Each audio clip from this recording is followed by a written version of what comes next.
अस्सलामुअलैकुम। मोहम्मद अज़हर सिद्दीक़ अपने programme match views के साथ हाज़िर खिदमत है।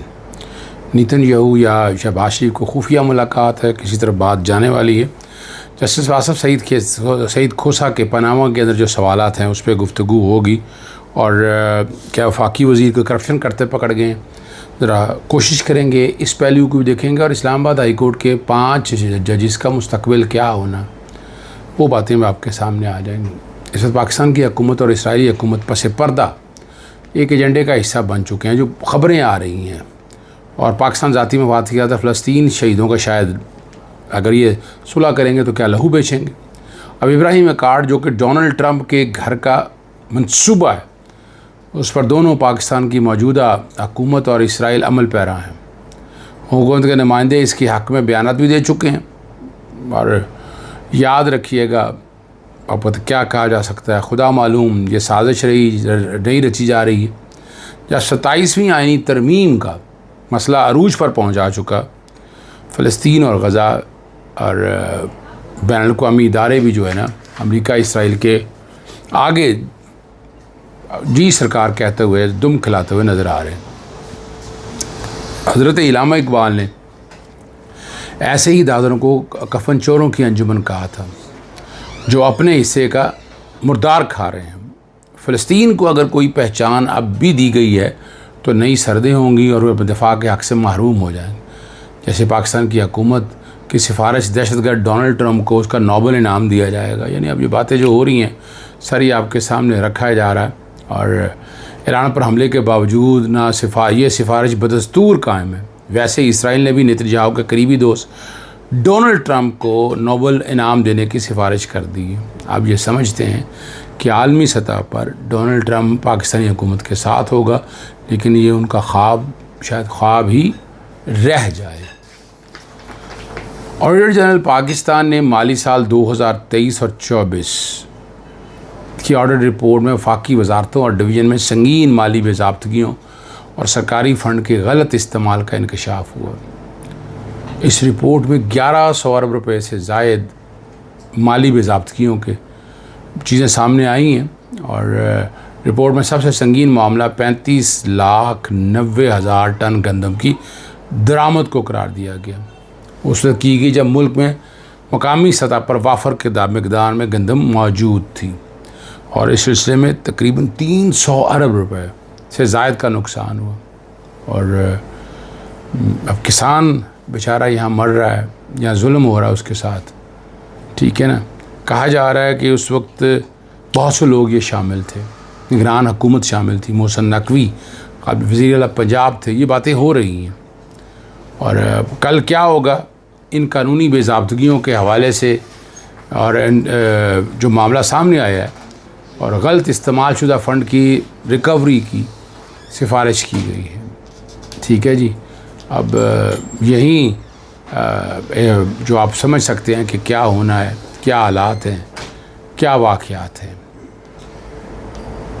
इमरान खान का जो केस है, जो वकला के मुताबिक अलकादर में इमरान खान और बुशरा बीवी की दरख्वास्त ज़मानत की जल्द समाअत की दरख्वास्त दायर कर दी गई है। छुट्टियों में जल्द समाअत की दरख्वास्त गालिबन एंटरटेन करते नहीं हैं।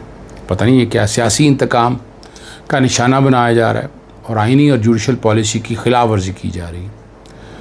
जुडिशल पॉलिसी का तकाजा यही है कि ज़मानत के मामला जल्द अज जल्द समाअत के लिए मुकर्रर किया जाए। इस केस की आखिरी समाअत के फ़ैसले के ख़िलाफ़ पिटीशन दायर की जा रही में 18 दिसंबर 2024 को आखिरी समाअत हुई थी। उसके बाद फ़ैसला महफूज हुआ था, जो 23 दिसंबर 2025 को सुनाया जाना था। और उसके बाद फ़ैसला सुनाने के लिए दोबारा तारीख़ दी, जो 6 जनवरी 2025 थी। ये बात हो रही है तो शखाना केस के हवाले से। और फिर यह तारीख़ 13 जनवरी चलेगी। और फिर ये प्रेशर बर्दाश्त करते करते 17 जनवरी को ये फ़ैसला जो भी था तारीख़ होने पर सुना ही दिया गया। ये बात अलकादर ट्रस्ट के हवाले से बात हो रही है। ये केस पहले भी लटकाया जाता रहा और अब भी उसके साथ वही सलूक हो रहा है। दरख्वास्त के मुताबिक अलकादर ट्रस्ट के 26 जून की समाअत में कायम मकाम चीफ जस्टिस जनाब जस्टिस अब तो मुस्तकिल चीफ जस्टिस बन गए हैं सरफराज डोगर साहब और जस्टिस आसफ़ और मुश्तमिल बेंच ने यकीन दहानी करी है कि आइंदा समाअत की तारीख जो है ना वो मुकर्रर कर दी जाएंगी। और बात हो रही है नाअहली करने के ऊपर, ठीक है ना जी। और जब बताते हैं स्पीकर पंजाब असम्बली के जस्टिस आसिफ सईद खोसा ने स्पीकर को इख्तियार दिया कि वो अरकान असम्बली को नाअहल कर सकें, ये माइनॉरिटी जजमेंट है, शायद पढ़ा नहीं है, जजमेंट ये तो नहीं है। और वो जो पनामा केस की जजमेंट के हवाले से है वो तो अब वैसे ही फ़ैसला सेट असाइड कर दिया हुआ है नज़रसानी के दौरान। स्पीकर पंजाब असम्बली जो है उसको शायद आइन और कानून आता नहीं है तो वकील जहाँ से बार करके हैं वहाँ बहुत से लोगों ने बड़े सवालात उठाए। मेरे पास वो मैसेज संभाले पड़े हैं जो मैसेज आए भी हैं। और वो पनामा केस का जो हवाला देते हुए जस्टिस आसिफ सईद खोसा ने स्पीकर को इख्तियार दिया है कि वह अरकान असम्बली को नाअहल कर सकें। अब ये जो नुक्ता नज़र है मैं इत्तफ़ाक़ नहीं करता इस बात से। आर्टिकल 62 ज़रा ध्यान से पढ़ लें, 63 ध्यान से पढ़ लें। 63(2) है कि जब कोई नाअहलियत का, अब नाअहल स्टैंडर्ड दिए हुए हैं, दोहरी शहरियत हो, टैक्स डिफ़ॉल्ट हो, ठीक है, या तौहीन अदालत में सज़ा हो जाए। जब ऐसी पोजीशन आए ना तो स्पीकर रेफरेंस भेजता है इलेक्शन कमीशन को। लेकिन यहाँ अगर कोई हंगामा किया भी है असम्बली के दौरान, उसका ताल्लुक़ कैसे इस बात से, सवाल ही पैदा नहीं होता। उसका इस चीज़ से ताल्लुक़ होगा, इसलिए कानून की समझ नहीं है। और वैसे भी आसिफ सईद खोसा का फ़ैसला एक डाइसेंट नोट कह दें आप, या माइनॉरिटी जजमेंट है।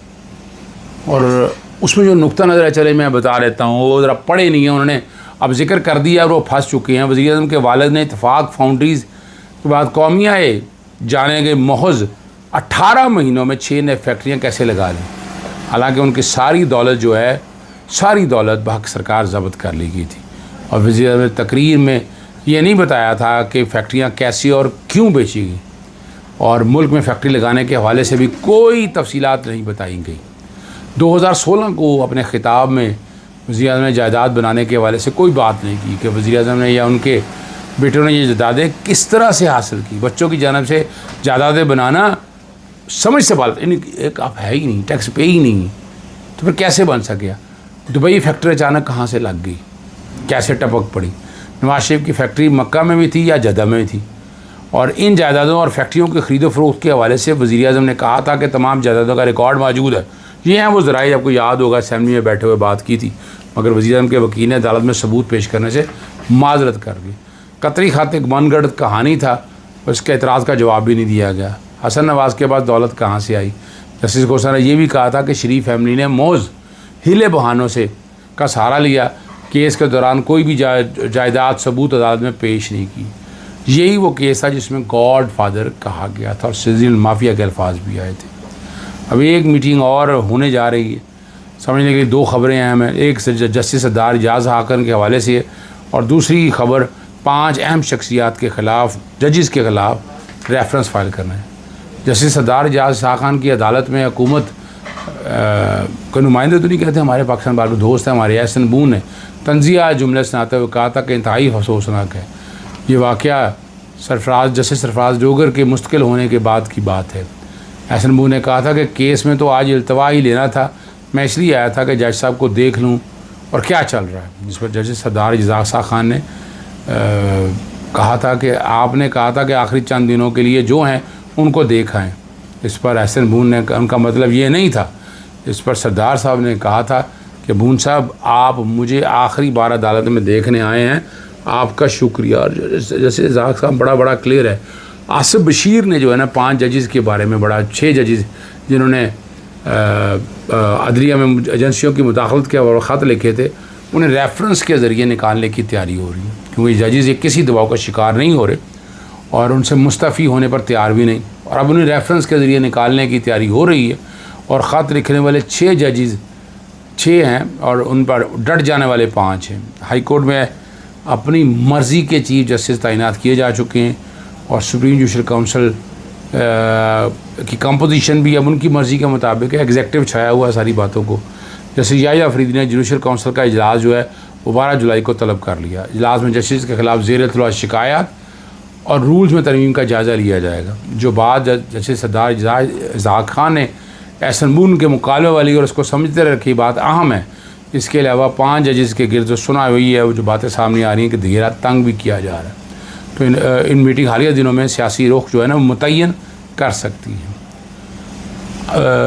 मरीम सफदर के हवाले से बात आ रही है कि उन्होंने बड़ी शाबाश दी डेवलपमेंट फोर्स को, उनके बेटे जुनैद सफदर का चलान किया तो मौसूफ ने कुछ के बगैर चलान करवा लिए। बाद में आपको पता डेवलपमेंट फोर्स को मुबारकबाद दी और ये लेकिन ये समझा ये रहे हैं कि हालात क्या हैं और असल में जो बात समझने वाली बात है वो बहुत ज़रूरी है। बातें तो और सी बहुत सी करने वाली हैं मेरे पास। सदर आसिफ अली जरदारी के हवाले से बात भी चले वो मैं कर देता हूँ। और फ़खर दुरानी की स्टोरी के मुताबिक वजूहात सामने आ गई।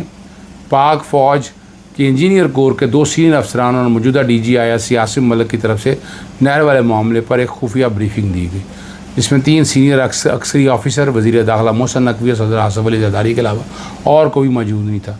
और ये तहकीकात के बाद ज़राए का कहना है कि कुछ ऐसे इशारे मिले हैं जिससे साबित होता है कि ब्रीफिंग की तरसीलात जो है ना सिंध कौम परस्त जमातों को सिविलियन साइड से फराहम की गई और सिंध के मामले पर नहरों पर एहतजाज कर जलसे जुलूस ये सारा एक सोच समझे मनसूबे के तहत किया गया। लेकिन मैं एक और बात बता दूं कि अगर ये डिसाइड कर लिया है कि फ़ील्ड मार्शल को दूसरा ओहदा भी देना है सदर का, तो ये वजह भी है सदर आसिफ अली जरदारी अब जी का जाना ठहर गया, आज गया या कल गया। इजाज़त चाहता हूँ। अस्सलाम वालेकुम, अल्लाह हाफ़िज़। पाकिस्तान जिंदा।